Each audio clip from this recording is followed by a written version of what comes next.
1956년 메어바바는 호주를 방문했는데요. 그때 나왔던 여러 가지 에피소드들을 함께 하도록 하겠습니다. 애나 레몬은 1956년 2월 25일 메어바바의 생일에 호주로 돌아왔습니다. 그룹 회원들은 비코닐에서 축하 행사를 준비하고 있었습니다. 그녀는 프란시스 브라바준에게 미국에서 인도로 돌아가는 길에 메어바바를 호주에 초대하고 싶다고 말했습니다. 하지만 프란시스가 바바에게 호주 방문을 요청하고 싶지 않다는 사실을 알고 그녀는 큰 충격을 받았습니다. 그의 철학은 스승에게 아무것도 요청하지 않는 것이었습니다. 스승은 모든 것을 알고 있으며 호주가 스승의 방문을 위해 준비되고 스승이 준비되면 스승이 결정할 것입니다. 때가 되면 그렇게 될 것입니다. 비록 그는 메어바바가 호주에 오기를 간절히 원했고 실제로 바바의 오랜 방문을 위해 집을 지으며 자신의 손으로 바위를 깎고 있었지만 그는 메어바바에게 호주에 오는 것을 요청하지 않았습니다. 왜냐하면 바바가 최적의 시기를 알고 계실 것이라고 믿기 때문입니다. 그는 스승이 필요한 것이 무엇인지 알고 있고 실제로 때가 되면 필요한 것을 준다고 믿었습니다. 누군가가 무언가를 요청하고 그것이 요청되었기 때문에 스승이 그것을 준다면 스승이 스스로 결정할 때와 같은 영향력이 없다고 믿었습니다.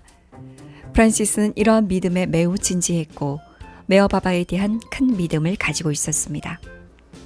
애나는 프란시스의 태도에 매우 실망했고 큰 기회를 놓쳤다고 생각했습니다. 그녀는 멜버른에 있는 그녀의 집으로 돌아왔고 멜버른 사람들에게 메어바바의 방문 가능성에 대해 이야기하자 엄청난 반응이 있었습니다. 메일 런드퀴스트라는 사람은 심지어 바바와 그가 동행하는 만달리의 비용을 자신이 지불하겠다고까지 말했습니다. 그녀는 부유한 사람이 아니었지만 돈을 벌기 위해 열심히 일했습니다. 그녀는 1952년 런던에서 메어바바를 만난 적이 있었고 메어바바를 개인적으로 만나는 것이 영적 구도자에게 얼마나 큰 가치가 있는지 알고 있었습니다.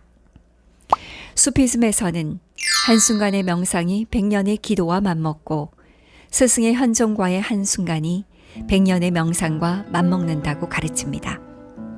다른 사람들도 필요한 경우 비용을 기부하겠다고 제안했습니다. 그래서 메어바바의 만달리조차도 그녀에게 메어바바를 초대하도록 격려했기 때문에 많은 영혼을 물색한 후에 애나는 메어바바를 호주로 직접 초대하기로 결정했고 이후 그녀는 그렇게 했습니다.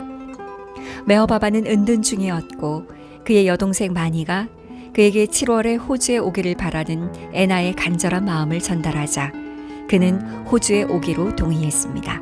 그러나 그는 프란시스를 먼저 고려해야 하며 호주의 모든 바바 그룹과 러버들 사이에 완전한 협력과 사랑으로 모든 것이 준비되어야 한다고 강조했습니다. 이로 인해 프란시스는 이 사안에 대해 침묵을 지킬 수 없었기 때문에 바바에게 자신의 입장을 알리는 편지를 썼고 호주의 모든 바바 신도들에게도 편지를 보내 이 일을 충분히 고려하고 스스로에게 묻고 논의할 것을 요청했습니다. 애나가 바바에게 요청한 것에 대해 우리는 만족하는가? 다음과 같은 기준으로 7월에 호주에 오기로 동의해 주신 바바의 친절에 감사드립니다. 그렇지만 그 요청은 잊어주시길 바랍니다. 당신이 오기 원할 때 오도록 전적으로 당신에게 맡깁니다. 또는 이와 유사한 내용으로 말입니다. 이 일이 있은 후 많은 논의를 불러일으켰고 모두가 그 문제에 대해 진지하게 생각했습니다. 프란시스는 마니로부터 다음과 같은 내용이 담긴 편지를 받았습니다. 바바는 당신이 제안한 모든 것이 그에 대한 깊은 이해와 사랑으로 이루어진 것임을 알고 있습니다. 그렇게 해달라는 요청을 받고 호주에 오는 것에 대한 바바의 수락에 마음 내키지 않는 당신의 태도는 매우 옳았습니다. 반면에 당신은 또한 그것이 오직 사랑과 열정 속에서 이루어졌다는 것을 이해해야 합니다. 그러므로 모든 일은 올바르게 그리고 바바가 원했던 최선의 방식으로 일어난 것입니다. 그리고 이제 바바가 호주를 방문하는 것은 전적으로 그분 자신의 바람입니다. 다음은 마니가 프란시스와 애나 그리고 호주의 모든 이들에게 보낸 편지의 일부입니다. 1956년 4월 18일 사타라. 내가 느끼는 이 편지는 모든 것을 명확하게 해줍니다. 석판을 깨끗이 닦아야 합니다. 멜버른 그룹은 프란시스와 기꺼이 그리고 사랑스럽게 일해야 하며 프란시스는 멜버른 그룹과 기꺼이 그리고 사랑스럽게 일해야 합니다.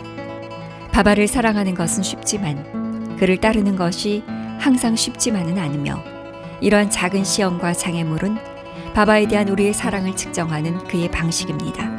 아슈람에서 우리 사이에 무언가에 대한 의견 충돌이 있고 상처받은 감정이 최고조에 달할 때마다 바바는 그분의 아름다운 손가락을 튕기면서 우리에게 모든 것을 잊고 포용하라고 요청합니다.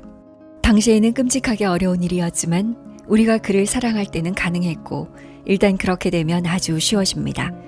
그러니 우리 모두 그의 사랑스러운 이름과 사랑 안에서 모든 그룹과 개인들이 바바가 온다라는 것을 제외한 모든 것을 포용하며 잊어버립시다. 이때부터 모든 그룹과 프란시스는 서로의 의견 차이에도 불구하고 모두 바바에게 순종하기를 원했기 때문에 조화롭게 함께 일했습니다. 메어 바바께서 확실히 호주에 온다는 사실이 알려지자 집의 공사는 필요에 따라 석공과 다른 장인들을 고용하며 가속화되었습니다. 또한 그룹에 속한 사람들은 할 수 있는 일이라면 어디든 달려가 도움을 주었습니다. 프란시스는 탐구라는 희곡을 썼습니다. 내가 보기에 그것은 프란시스의 자서전인 것 같았습니다. 아직 출판되지는 않았지만 구도자가 삶의 실체를 찾고 발견하는 한 구도자의 이야기였는데 그 실체가 바로 메허바바였습니다. 구도자의 역할이 주를 이루었고 합창단이 긴 부분을 연주했으며 약 7개의 작은 배역이 추가로 주어졌습니다. 프란시스는 구도자 역을 맡았습니다. 합창단은 조안 르 페이지, 로나 루즈, 프란시스 리로 구성되었습니다. 작은 배역은 그날 밤에 시간이 되는 사람이면 누구나 리허설을 할 수 있었습니다. 각자에게 할당된 배역이 있었지만 리허설 중에 우리는 필요로 하는 어떠한 작은 배역도 맡았고 그 결과 모든 작은 배역을 숙지할 수 있었습니다. 외부에서는 시간 내에 장소를 마무리하기 위해 작업이 이루어졌습니다. 칼리아나 크레센트 비포장도로의 바퀴 자국과 구멍을 메우기 위해 많은 양의 충전재를 구입하기도 했습니다. 프란시스 리는 창조의 이야기를 그린 대형 벽화를 그려서 큰 방에 설치했습니다. 프란시스 리가 그린 대형 표시판도 집 정면에 높이 세워져 있었습니다. 환영합니다, 메허바바라고 적혀 있었습니다.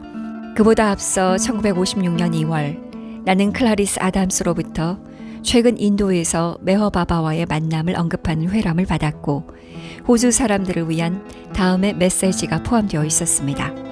매일 정해진 시간, 즉 30분에서 1시간 동안 바바의 이름을 큰 소리로 반복하세요. 이제 그 안에는 사랑이 없고 반복하는데 아무런 가치가 없습니다. 그러나 이 경우에는 내가 그렇게 하라고 말했기 때문에 사랑을 가져올 것입니다. 나는 이 지시를 실행하기로 결심했지만 다른 가족 구성원들에게 방해가 되지 않도록 가능하면 출퇴근하는 동안 차 안에서 하기로 했습니다. 출근하는 데 걸리는 최단 시간은 35분이었지만 종종 더 오래 걸렸습니다. 반복하는 시간은 33분으로 정했습니다. 그 이후로 나는 매일 33분 동안 메허바바의 이름을 반복했습니다. 대부분 차 안에서 말입니다. 메허바바가 호주에 도착하기 며칠 전 퇴근길에 차를 몰고 집으로 가고 있었는데 레드펀에서 오토바이를 탄 경찰이 제 차를 세우더니 자동차 번호판이 돌로 손상되었으니 바꾸라는 말을 들었습니다. 집으로 돌아오는 길에 멜리에 있는 자동차 등록 사무소에 전화를 걸어 기존 번호판을 반납하고 새 번호판을 발급받았습니다. 나는 번호를 보고 크게 놀랐습니다. 그것은 BAB 421이었습니다. 그 시절의 번호판은 글자와 숫자 3자리 숫자로만 발급되었기 때문에 제가 노력했다면 바바 번호판에 더 가까운 번호판을 가질 수 없었을 것입니다. 번호판에 숫자를 더하면 7이 되었습니다.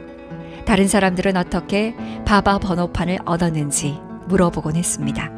그들은 내가 그 번호판을 얻기 위해 특별한 노력을 기울였다고 생각했습니다. 혹은 무의식 중에 그랬을지도 모르지만 몇 달 동안 매일 33분 동안 차 안에서 바바의 이름을 반복해서 불렀을 뿐입니다. 나는 나 혼자만이 이 사실을 알고 있을 것으로 생각했지만 아니었습니다. 바바는 매우 다양한 방식으로 응답함으로써 그로부터 매우 멀리 떨어진 곳에서도 무슨 일이 일어나고 있는지 정말로 알고 있다는 것을 보여주었습니다. 창조의 주제와 그것의 목적에 대해 쓴 웨어바바의 God Speaks라는 책은 1955년 뉴욕에 기반을 둔 도드 미드와 컴퍼니에서 출판되었습니다. 웨어바바가 호주를 방문하기로 결정한 후 우리는 그가 도착하기 전에 100부를 판매한다는 목표를 세웠습니다. 우리는 목표를 달성했습니다. 실제로 바바가 도착하기 전에 우리는 107부를 판매했습니다. 토요일 밤 강연에 참석한 사람들에게 프란시스 브라바조는 항상 살아있는 아바타가 그 나라 땅에 발을 내딛는 것이 그 나라에 얼마나 중요한지를 강조했습니다. 호주에서 이런 일이 일어난 기록은 역사상 없었습니다. 웨어바바가 호주에 도착하기 직전에 프란시스는 우리 삶에서 간절히 바라던 이 사건과 호주 역사에서 중요한 사건을 기념하기 위해 지은 시를 읽어주었습니다. 그는 또한 이 시의 사본을 1956년 8월 쉬리 메허바바의 호주 방문을 기념하기 위해 라고 적으며 인쇄해 두었습니다.